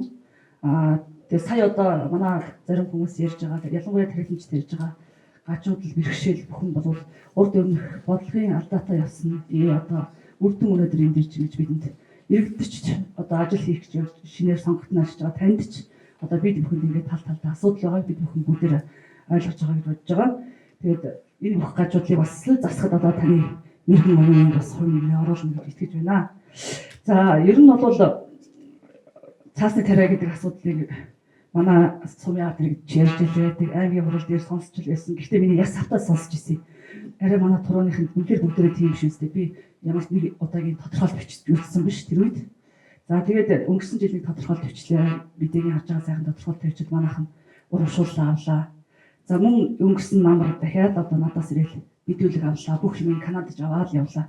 Дахиад 18, 19, 20 оны бүх баримтуудыг шалгаж ийна гэнэ. Таныг шалгана, танаа орлогч тамгын дараа бүгдийг шалгана гэж ирсэн цагдаа бүр хошигж илээ. Яагаад тэгэхээр та нар дараагаас аваад бүгд тариалал байдаг болсууд гिचсэн. Тэгээ би тарьдгүй над тийм байхгүй гэхээр тэгжим та байдгүй бол орлогч нь байгаа орлогч байхгүй гэсэн. Тэгвэл танаа гэр бүлт чинь байгаа гэж. Ингэж бид бас одоо бас нэр төрөө алдсан юм хэмжээнд хүрч ажиллаж ирсэн. Өнөөдөр яг шин сонгогдоод ажиллаж байгаа бид бүгдээ хувьд бол ер нь одоо насаараа дарах хийх биш. Энэ хугацаанд ер нь урд өмнө байгаа алдаа гажуудлыг жоохон арилгахыг гэж бодож ингэж хичээж ажиллаж байгаа. Үнэхээр хатуу зарим зарчим байр суурин дээр хандж байгаа. Жишээ болгоод хэлэхэд одоо бас гишүүнэл санаа болгож хэлэх гэж юм л да. Магадгүй таны цаасны тариа тэр тоон ихээр тоон баримтан зөвлөдөг, гурал нэхэр гурал нь байхгүй байдаг.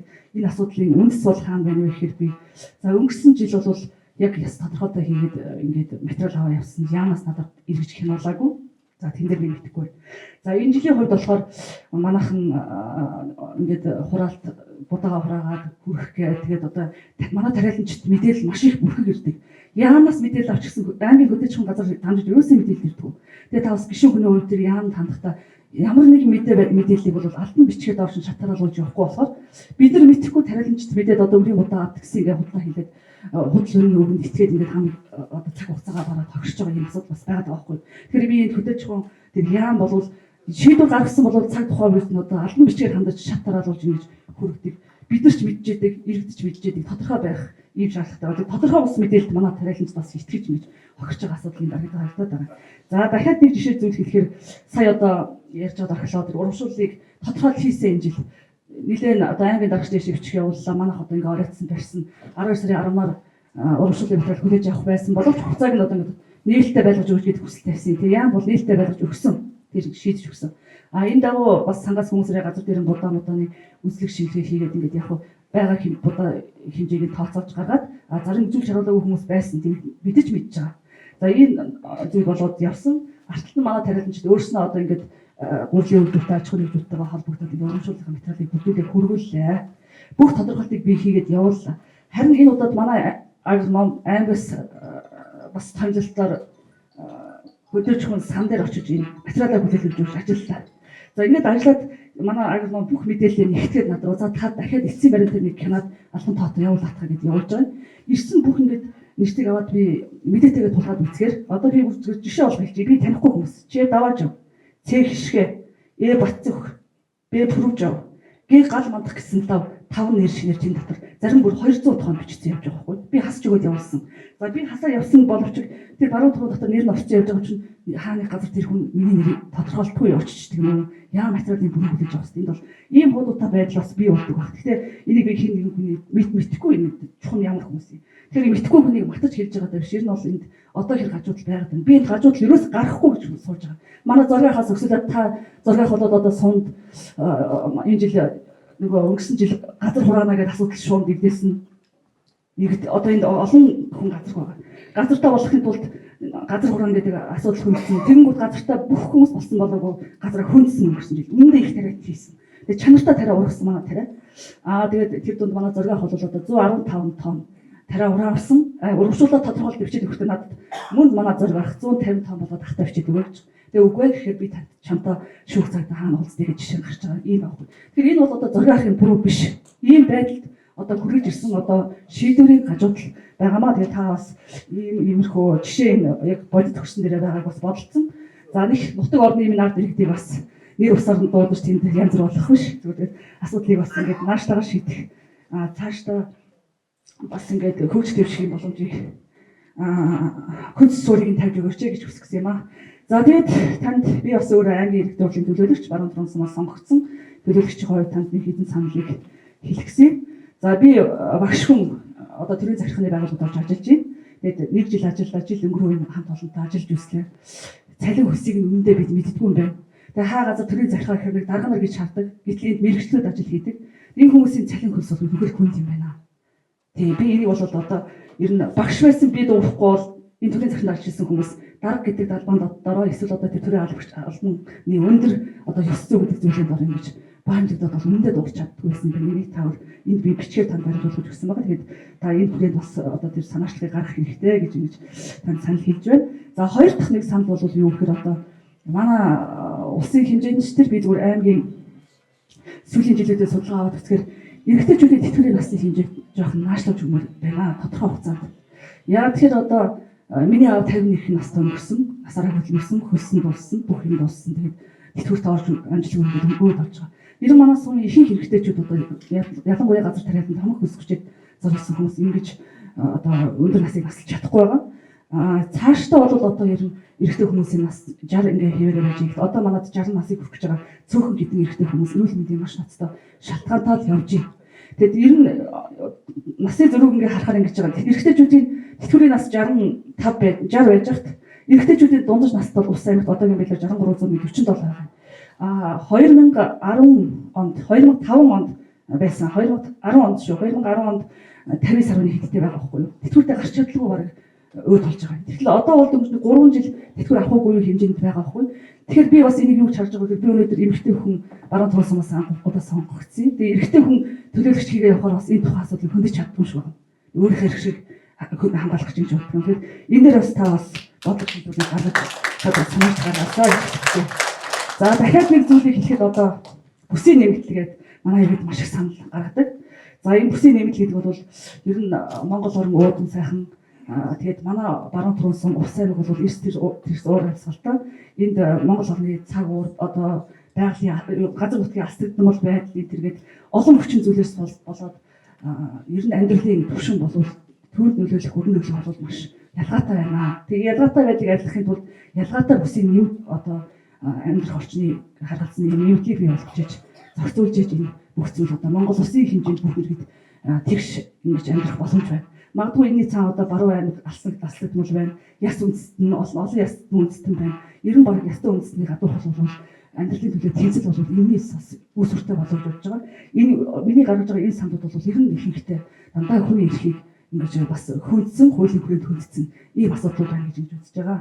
За дөрөв дэх нэг саналыг хэлэхэд манай хөдөлгөөн салбар Монгол бол хөдөлгөөн салбар дээр л одоо ажиллаж амьдарч явж байгаа ажил орн биш шүү. Тэгэхээр хөдөлгөөн салбар бол малчгүй газар тариалан одоо бас хэд хэдэн удаагийн аян энтрээр бас дэмжигдээд зөх хэмжээнд ингэж үлдээж ирж байгаа. Алдаа дутуулаад ингээд залруулах гарцаа хайгадах юм бол боломж байна.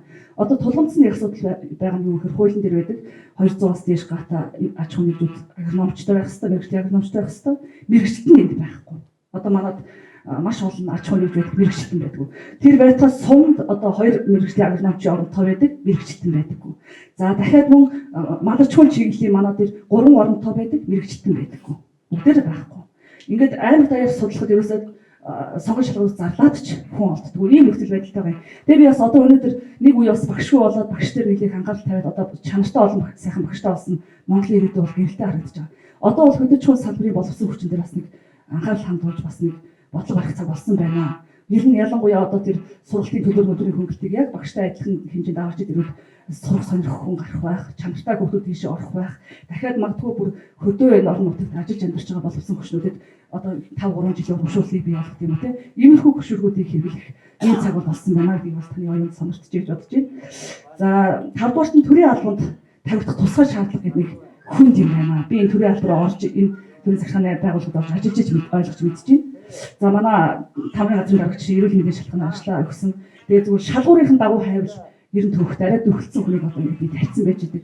Тэгээд удалхан магадгүй одоо зарим нэг улс төрчтэй хүн юу хийлээгээд хэлээд эхэлнэ. Эндээс ингэж харж байхад яадаг вэ гэхээр төрийн албан руу арай хин нэг хүн ороод авах юм бол тийм хүн хөтлөөд одоо муучраа сайн ч байж. Ягаад гэвэл тэр хүний гаргыг гисэн ч шалгуур шаардлагатай гаргыг гисэн ч оронд нь тавих хүн байхгүй. Ийм тэгэхээр нэг ямар нэгэн аргаар одоо ороод авсан хүнд хит тавуу байх бий болох. Эсвэл одоо сайхан чадвартай залуу боловсон хүчнүүдэд боломж олдохгүй байх. Ийм тэгш ус байдал бас энэ харагдаж байгаа. Тэгээд иймэрхүү зүйлүүд дээр та бас анхаарлаа хандуулаарай гэж би аймгийн төлөөлөгчийн хувьд энэ саналыг хэлсэн байгаа танд би гадуулж байна. За баруун төрөөс өмнө засаг даргын хувьд уг нь гишүүн маань эндээс цагаан архин явна гэсэн маршруттай байна гэж сонсоод би тэгэд болж өгөл гүүрээрээ биш ингээд асуур тойруулж оруулж чи таныг буцахтан гүүрээ үзүүлэх гарахыг бодсон. Тэгээ харамсалтай ингээд анх гишүүн болгоод ирэхэд эвгүй гүүрээрээ оруулж тавуулчлаарай. Тэгээ танд бас гүүрээ хальт харуулж игээд тэгээ үүндээ манай улсын хурлын 3 гишүүн гуруулаад имжсэн шат шатандаа газ хандж болох газраа хандсан. Энд бас манай нутгийн туслах манай нутагч бас их мундаг боловсон хүчтэй энэ гишүүдийн туслах гэдэг хүмүүс олон байдаг. Тэгээ энэ бүх хүмүүсийн дэмжлэгтэйгээр манай гүүрний зураг төсөв хийгдсэн хийгдэж байгаа юм жил. Тэгээ хамгийн гол зүйл одоо юу гэхээр гүүр одоо өнгөрсөн жилээс хүнд болсон байгаа байхгүй. Тэгэхээр би ганцхан даждыг одоо ирэх жил улсын төсөвтөр суулгаж өгөөч. Гүүрийг ирэх хонд эхлүүлэх ажлыг суулгаж өгөөч. Олон юм бичихгүй байгаа. Бичих олон ажил байгаа боловч тулгамдсан ганцхан ажил байна гэж байгаа. Энэ саналаа гэж. За дээрээс манай байгууллагын дарга нартай бас бид бас таныг ихэд ингээд тодорхой бас зохион байгуулалт бэлдсэн. За зарим тулгамдсан асуудлуудаа санал тавих гэсэн манай эмнэлгийн дарга өөрийн хэлхүүн надруу бичгээ явуулсан байна. За танд бас их талархал илэрхийлж байгаа өөрийнхөө хувьяасаа ингээд өвчтөнд хэвлэх бүрэн томруулсан автомашин бэлгэсэн тэрний анхаарч байна уу? Бичгээ надруу явуулсан. За тэгвэл талархлаа өөрөө дараа бас хэлнэ байх. Гэтэ би бас ард иргэдийнхээ өмнөөс танд бас талархаж ажил амьдралтын гэр бүлтэн бас сайн сайхныг хүсье. За эрүүл мэндийн төвөөс ийм хүсэлт тавьж байгаа юм. Тэгээ яг энэ бас танд байж ивэл шийдвэрлэх боломж байгаа гэж бодож байгаа. Эрүүл мэндийн төв онцлогоо шинжилгээний зориулалтаар ашиглаж байсан цусны дэлгэрэнгүй шинжилгээний автомат аппарат болон зүрхний цахилгаамжлагын аваад эдгэрч засварлах боломжгүй болсон тул уг аппаратыг авахд зарцуулагдах мөнгө төсвийг оруулж өгнө гэж байна. Тэгэхээр сүүлийн үеийн нэг цогц юм хийжүүл тоног төхөөрөмжөөр манайх шинжилгээ хангах юм бол манайх уг нь бол сум дундын хэмжээний статустай. Тэгэхээр энэ орчин тойронд бас их боломж юм. Тойрын сумуудаа их ач холбогдолтой эрүүл мэндийн салбарт аймгийн эрүүл мэндийн төлөж нэгцэн эдгэж гэсэн бас ачааллыг бууруулах их хөрөнгөтэй ийм хэмжээ байгаа маа. Тэгэхээр энэ хүслийг гэдэг ингээд танд би 3 хүслийг гартуулж өгье.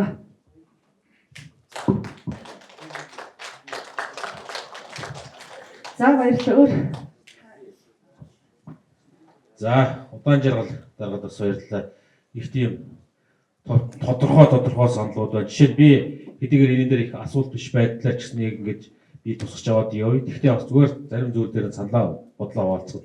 Эрэгтэйчүүдийн нас одоо яг удаан жаргал даргаа хийж байгаа яг үнэн. Гэтэл одоо яг юу болж байгаа вэ? Гэтэл одоо 60 энд 60-ыг доошоогоо 50 хэд рүү татах хэрэгтэй гэд татмаар үндэслэл нэм гэж яадаг. Нөгөө талд нь одоо бараг 62% явж байгаа үстэй. Одоо 62.6% явж байгаа. Одоо бараг удахгүй хэд жилийн дотор 65 болгоно гэж байгаа. Тэгэхээр эн чинь дахиад нөгөө иргэний нэг тийм сум мөжлөгийн систем л болоод байна шүү дээ.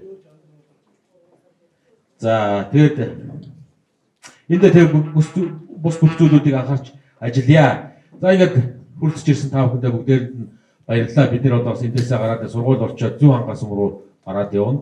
Тэгээ та бүхэндээ бүгдээрэнд баярлалаа. Энэ оны төгсгөлөөр бас дахиад хэдүүлээ бичлэн уулзаад ажил төрлөө бас ярьцгаая. Яг энэ бас ер нь жижиг сажигч хийдэм үү тодорхой хэмжээний одоо удаан жаргал дарга бид нэр сантраад ажиллаж байгаа зүйлсүүд бас байгаа. Яг энэ улсын төсөв, орон нутгийн төсөвтэй холбоогүйгээр би бас энэ сангийн сайдын тэртээ яриад алин дээр нь ч биш одоо улсын нэг эмэгтэй засаг даргатай хоёр сумдаа нэг тэр энэ баг их нь бас яг уу нэг 50 сая төгрөг тавиад өгөөч гээд манай завхны засаг дарга баруун түрүүний засаг дарга хоёрт нэг 50 сая төгрөг тэгээд тусдан тавиулаа. Тэрийгээр нэг хүлэмж аваад тэр хүлэмж нь одоо бас нэг мэдээж улсын төсвөөр тендер зарлагдах юм чи зарлагдаад ирэх байх. Тэр жишээ нь одоо нэг багхан боловч дэмжлэг болоод энд ард иргэдэд эцсийн дүндээ ард иргэдэд бас нэг орлого болоод очих юм уу. Дахиад нөгөө талд нь баруун түрүү сумын 10 жилийн сургуульд бас сургуулийн техник хэрэгсэл нэг лаборатори бас нэг 50 сая төгрөгийг нэг ангийг нь төвчүүлж өгье. Энэ дэр хүүхдүүдэд зориулсан болж өгүүлтэй нэг байгалийн ухааны хичээлийн лабораторийг 50 сая төгрөгөөр төвчүүлээд өгье. Гэх мэт ажлуудыг ингээд төсөөлж суулгуулад янз бүрийн ажлууд бас хийгдээд явж байгаа. Тэгээд энэ бүхнийг бас одоо тоочоод бас яах вэ гэж бодоод ер нь бол энэ эцэг дүндээ би тэр орлого ажлын байр олон зүйл ярьж ирсэн. Энэ үзэл санаа энэ бүх зүйлдээ өмнө ч явнаа. Тэр төрөө үйлчлэгээний албанд ажиллаж байгаа эрчийн цалин нэмэгдэх ёстой л гэж боддог. Тариа удаа тарьж байгаа иргэний орлого нэмэгдэх ёстой л гэж боддог. Энийг л төрийн бодлого чиглэх ёстой л гэж боддог. Энэ байр суурин дээр би хатуу хэвээрээ явж байгаа шүү. Энэ дээр цааш энэ чиглэлээр улам ажиллана. Тэгээд одоо саяны тэр одоо мэдээллийн шин чанартай одоо тэр тариа будааны урамшуулалттай холбоотой энэ дээр анхаарах хэмжээнийг SBS гүйс дуусч чадсангүй нэлээд тийм бодлогын шин чанартай асуудлуудыг бас бичсэн баг шиг байна. Их мэтийн асуудлуудаа ингээд нэг л би чинь их дарга биш. Одоо зүгээр л улсын хурлын гишүүн гэдэг чинь ард түмний төлөөлөл, та бүдгийн төлөөлөл. Тэгэхээр одоо бид надтай шууд холбогдож болж байна. Энэ орон нутгийн удирдлагаараа дамжигдаа холбогдоод санаа бодлоо шууд илэрхийлээд бид нар чи одоо нэг баг хамт олон нэг том гэр бүлийн л төлөөлөл шүү дээ. Тэгээ та бүхэндээ улам ойроо сантраад ажиллацгаая. Та бүхэндээ баярлалаа. Би хоёрхан зүйл хэлье гэж бодож байгаа мартчихжээ. Амаараа хэлчихийг бичгээ ярьсаар хагаад нөгөө манай баруун түрүүн тариалангийн бүс тогтоох тухай шийдвэрээ аймаг хурлаар гаргасан байхгүй юу. Тэгээд дээшээ яваад сураг байдаггүй. 18 онд бас нэг тогтоолгоо дээш явсан байдгийг тэгээд бас чимээгүй. Тэгэхээр энэ дээр нэг анхаарал хандуулаад яагаад ямар төвшин очиод гацаад байгаа юм тодруулаад шийдвэрлээд өгөх зүгээр байгаа. Дахиад манай тариаланчид одоо нэг их цааштай олон зүйлийг хүсэхгүй. Өнгөрсөн жилд манайх одоо нийтдээ 8.8 тэрбум төгрөгийн техник ямар нэгэн байдлаар өөрийн болон одоо зээл тусламж авсан байдаг байхгүй зээл интернет хамрагдаад. Тэгээ ер нь ол цаашдаа манайхан техникчгээ хүсэж байгаа. Тэгэхээр техникийн болон одоо хөдөөж хүн чиглэлээр зээлийг боломжит хөнгөлтөө нэгсэн зээл олгоход ямар боломж өгнө вэ? Тэр боломжийг нааш нь хандуулахад бас анхаарал хандуулж өгөөч. Ялангуяа тэр 3% зээлгээ яриад байдаг. Ихэнх нь тэгээд олддоггүй юм байна манай тариаланчид. Ийм нэг хоёр зүйл амаар хэлж